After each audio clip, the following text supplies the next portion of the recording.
right, thank you. Are we saving the best for last? Yeah. All right. So 3 years ago, I walked onto a TEDx stage holding a guitar. I asked myself one question: why do I even bring a guitar? I was not a professional guitarist. My hands were shaking, chords not perfect. I remember the room was pretty quiet, and there's this guitar sound that goes like bam. And I think if there's an AI assistant sitting next to my guitar, it would probably whisper, Steven, maybe we should not do this live, just go home and practice. But somehow, the moment became one of my favorite memories. Not because it was a perfect guitar, but because it was real, it was me. Because I think that people were really connected to the human being actually trying behind. And so the talk was about AI, and I want to show people that, there's no emotions, there's no feelings, there's no I in AI. Because I showed the AI video back then playing the guitar, and there's no love for music, but I do. So that time was in 2023. Uh, AI already felt kind of like exciting. It felt like something big was coming. And then now I look back, and then I was like, wow, time flies. Yeah, and it really does. It's like every morning I wake up, there's new AI model, AI agent, and somehow another person on LinkedIn saying this changes everything. And maybe it does. It really does. It does create the new normal. Look at this picture. Wow, I'm a top 1% ChatGPT usage. I'm a ChatGPT fan, am I? And I am also a human. But now, officially, I'm a new normal human. Let me tell you why. Before I began creating this talk, preparing, practicing for my script, I made a promise to myself, Stephen, maybe we should not use AI. And then I was like, yeah, I sat down, took out a piece of paper, and I started writing. But you know what? 15 minutes later, I opened ChatGPT. Guess what? I felt guilty. I was like, am I being less authentic? Am I cheating? But then I paused. I realized maybe this is just the new normal.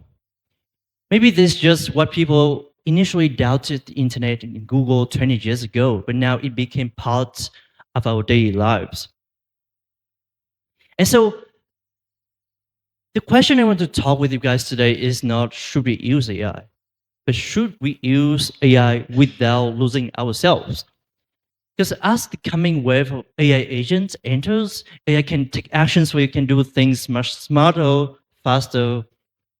But I really want to ask, what do they do to our emotions? What do they do to our feelings? And what do they do to the parts that make us human? Because we might not only want AI that makes us faster, richer, but we really want the AI that can make us feel emotionally supported and above all, make us feel more human. So before AI broke into my life, I really remember different kind of like learning. I was this little kid and I was preparing for my AI, IELTS, SAT, IP exam, all of that.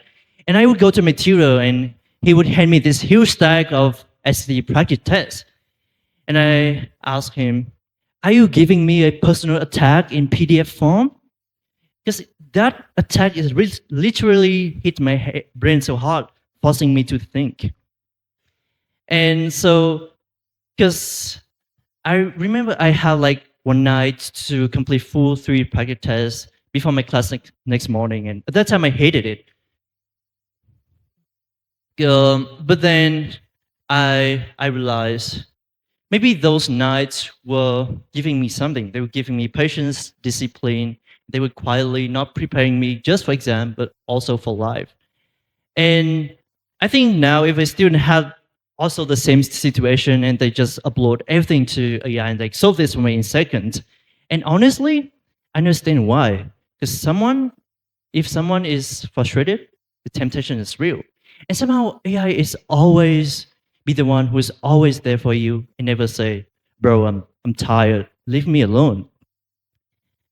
And I think no matter how much AI can do things for you and do homework for you, do stuff for you, but it's never gonna replace the confidence that comes from us saying, I worked through this, I made this, I did this, I worked through this by myself.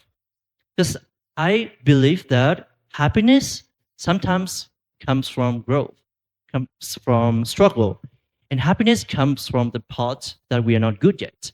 And at the end of the day, I believe that everybody deserves happiness in life. And now let's switch gears a little bit. Let's talk about my dream.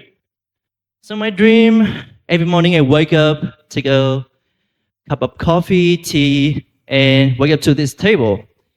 Here I have some piano on the side so I can play my favorite song, some EDM, and some coding on the side so I can build my favorite AI project and somehow connect AI and music together. So even in 10 years, right, AI could play much better music than I do on my table on my TEDx stage back then. You know, it could do all of that. Even it could perform the whole acoustic K-pop band in front of you in seconds. But I really, really want to ask: would we still be singing? Will we still be dancing with our friends like crazy in karaoke night? Well, I hope yes, and I hope if we'll feel the same. And to me, music is just beautiful. Imagine AI could turn your memories into melodies, childhood into soundtrack, and turn your heartbreak into a beautiful rainy day song. And that's just beautiful. Even music, it makes my LinkedIn page beautiful because it has my dream in it. I want to be a Hollywood musician one day, and so I paid $25 to have 5 minutes to put my name on the Hollywood Walk of Fame. Well, haters gonna say that this image is AI generated, but no. So in order to achieve my seemingly impossible dream, becoming a musician, me and my team actually gather up and work on this, our very first music video. And this video is not the normal music video. The entire thing is made by AI.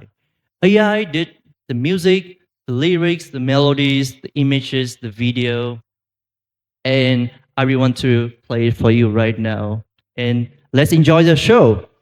Rain runs hard, let it ride our street. I'll count your breaths while you count my beats. We don't have much, but we have a light, a lantern kept in each other's sight. If everything breaks, we'll go the seam. Kintsugi hearts in a first love dream. Hold on to me when the colors drain. I'll paint them back with your name.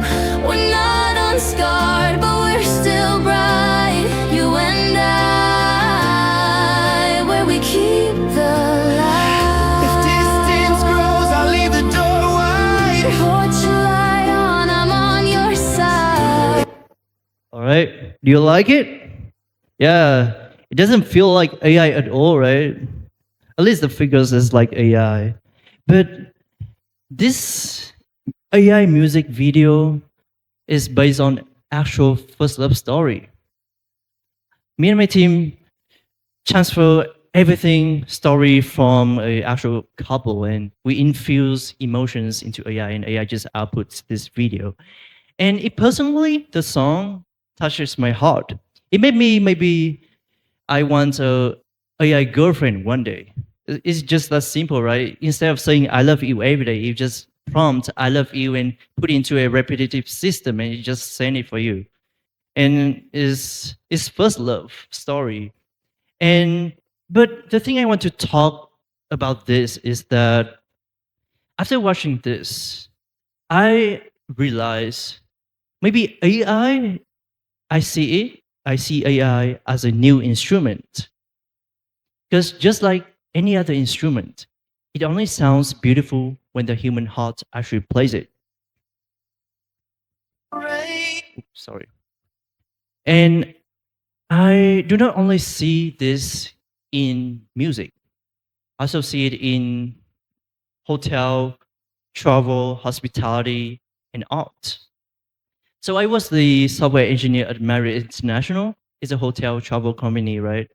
And if you ever enter a hotel, you might see a smile at the front desk, a person simply remembering your name, or someone noticing you that you're tired after a long flight. And that tiny moment of act, to me, that's just beautiful. And no matter how Marriott is transforming into a technology company, they have automation, they have AI, data processing infrastructure, all of that. But the core thing, the key thing that still keep Marriott Stay alive and beautiful, that is the human service. That is the human element. And also in art. So I worked at Epic Software. We were in this AI artist team, so we're engineers, right? And we work directly with the artists. And we were impressed by how the artists ask questions. They ask, why this shape? Why this color? What stories are we preserving? What historical value? And I think that's just the key thing that they ask to make this AI art. And I do really believe that human play a really beautiful role in also engineering over here.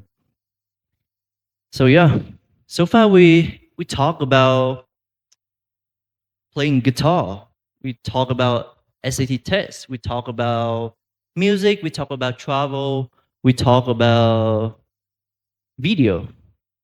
But we cannot talk like that every day, right? We cannot talk about music every day. We cannot talk about hotel every day. But every day we do have a plan, right? We do have a calendar. So now let's talk about calendar, right? Imagine in 10 years, right? Or 20 years, we have the most powerful AI agent ever that can make really smart calendar for you. You can just tell it like, hey, can you make a calendar for me as you travel with me? And in real time, the system automatically leverage the model context protocol to connect all your apps together in this centralized system, have all the sensor data updated in real time for you as you travel. Isn't that amazing? And I think that could be pretty good, right? This is personalized for me. But it's not great yet, because I can relate to one of my friend's story that AI wouldn't be able to figure that out. So I have this friend. He's a PhD student, right? He's super busy, meeting all day, back to back meeting. There's no time to rest, research all day. So this one time I saw this guy in the hallway. I was like, hi. And then I looked at his phone because I was curious. I'm a curious guy. And I saw it on his phone. He got his like calendar on the phone.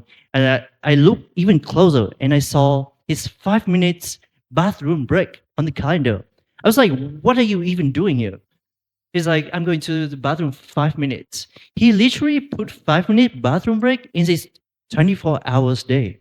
That's kind of weird, but not really.